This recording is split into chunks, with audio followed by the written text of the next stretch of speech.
Hello again, everybody. It's Mr. Scott here today with another episode where we celebrate metal albums that turn 40 years old in the year 2024. Essentially, metal albums that become middle-aged. And the middle-aged metalhead is here to welcome them into this time of their lives. And today on this episode, we are talking about Stay Hungry from Twisted Sister. We'll be talking about the album, the songs in the album, and the band in context of the time the album came out. We're also going to be checking out and enjoying a classic from this album, We're Not Gonna Take It. This is episode 6 here on this channel. They're all on the playlist for you to enjoy, so please check the other ones out. We've talked about Metallica, Ride the Lightning, and Scorpions, and Judas Priest, and Iron Maiden, all kinds of cool stuff. So please check those videos out at your convenience. Oh, God, it's him again. Yeah. Yes. Okay. Yeah, Twisted Sister is just glam poser stuff. Sure, of course they are. Yep. They're not metal. No, they're glam poser, but not metal. They're just a pop band. That's what they are. Okay, gotcha. Okay. GK. Can I call you GK? I think you want to start looking into maybe getting to some other form of media that maybe is not as polarizing. I don't know, maybe something like Marvel, maybe. Or Star Wars. Yeah, Star Wars is fine. Nobody argues about Star Wars.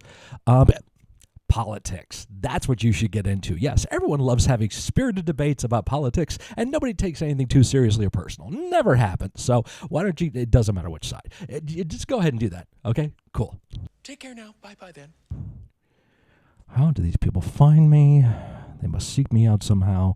Well, you can seek me out. If you just go down in the description, you'll find links to all my social networks, my Twitter account, my Instagram, my TikTok, my Twitch account, link to my merchandise store, and find out how you can join up with this channel and help support me and my endeavors. So, as I said, this is going to be the original music video version of this song. We're going to skip ahead into the actual song itself, but you can go down the description. The link down there will be there for this. You can check it out in its entirety if you haven't. So, let's fire it up. And we'll be taking breaks during the song where we'll be giving information about the album and the songs.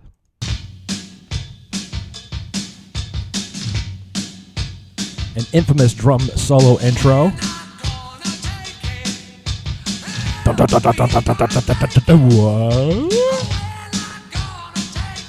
There's a mug for you. Come with me.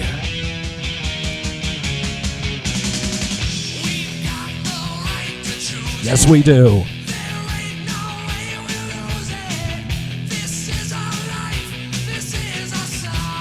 Magic.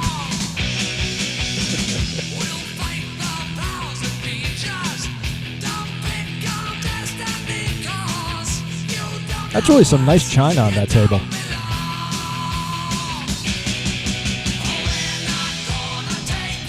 You know it. Come on.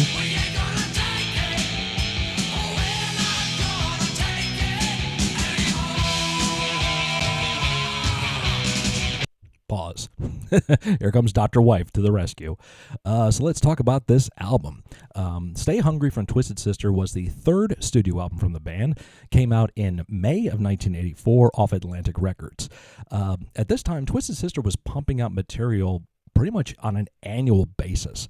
The first album came out in 1982. It was called Under the Blade. And then a year later was the album You Can't Stop Rock and Roll. Stay Hungry, coming out in 84, peaked at number 15 on the U.S. Billboard charts and went multi-platinum. Over 3 million copies sold of this album. It did hit the top 10 in Canada, Finland, New Zealand, and Sweden. This album is known for 2 major hits, We're Not Gonna Take It, as we can see here, and the other song, I Wanna Rock. Both spawned hugely successful music videos during the dawn of MTV. Back in MTV did music videos. Wasn't that a great time? Yep. For after over 40 years of being on the air, they did about 13 years of music videos. So, good on you, MTV! Let's get back into it.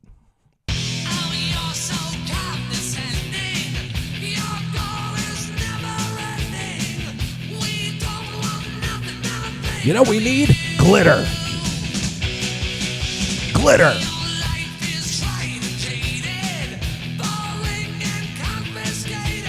I love the way Animal in the background there is playing the bass. Just pounds on it.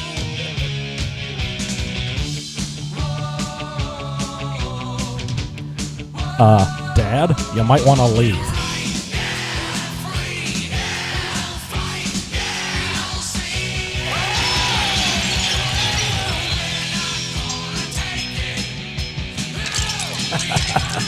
That is Mark Metcalf. I always love this shot right here. Like, screw the sticks, I just need my hands. And there's the kid right there in the front row celebrating. Didn't he turn into D. Snyder in the video? What's going on here?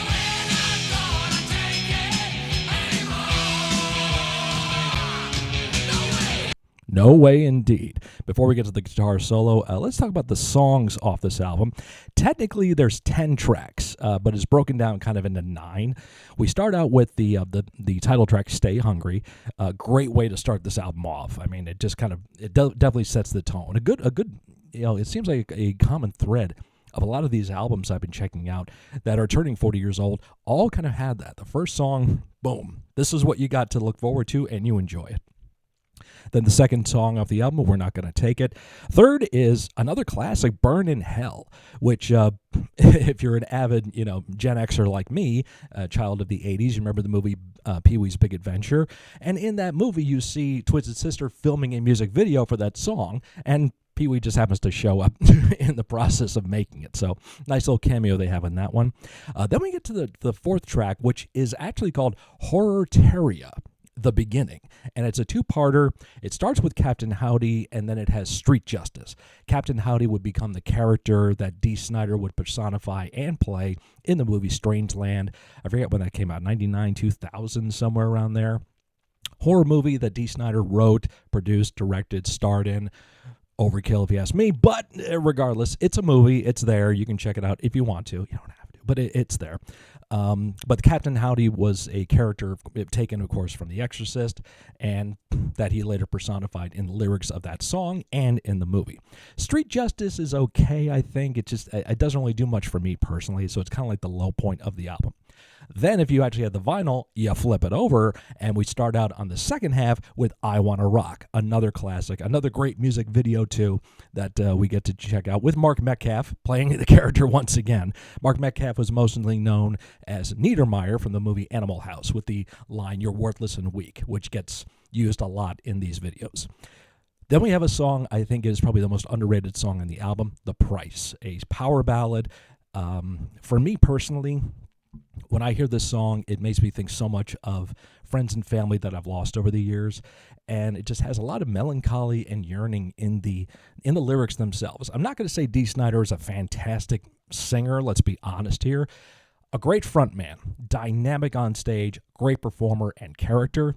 Maybe not the best vocal delivery, honestly, but for that song, I think he does very well. Then we have "Don't Let Me Down," "The Beast," and "SMF," which rounds out the album. And you might be wondering, wait, Mr. Scott, don't you call the official crew people here on this channel the official SMF crew? Is that where you got the name from? Well, I just have to be honest with you guys and say, no. That's not where I got it. Doesn't mean that. Guitar solo.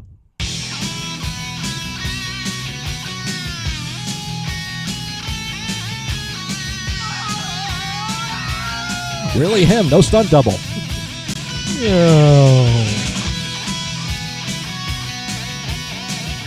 Good dive bomb here. Nice.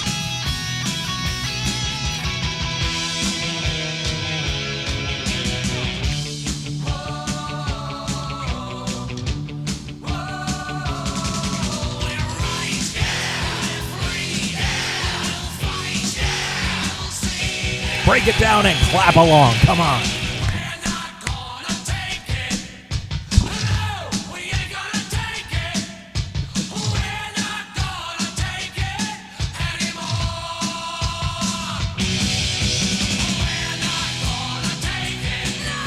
All right, Dad, where are you going? No, not there, not there. There's glass there. That's not going to work. Go over there. No, more glass. Who designed this house? What does he do for a living to afford a place like this? Yeah, that's safe. There you go. I think she's checking his his pulse there or something. Incoming! Look out, it's a logo.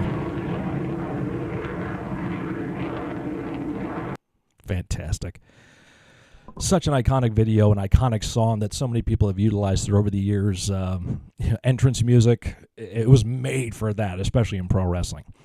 The band was enjoying the most success they had ever achieved up to this point, but with success sometimes comes controversy, and that controversy came when this song, We're Not Gonna Take It, was added to the PMRC's infamous Filthy 15 list. There's 15 songs that, according to the PMRC, that is, encouraged violence, drugs, alcohol, occultism, and explicit sexual content. And looking at that video, oh yeah, it definitely deserved to be a part of that list.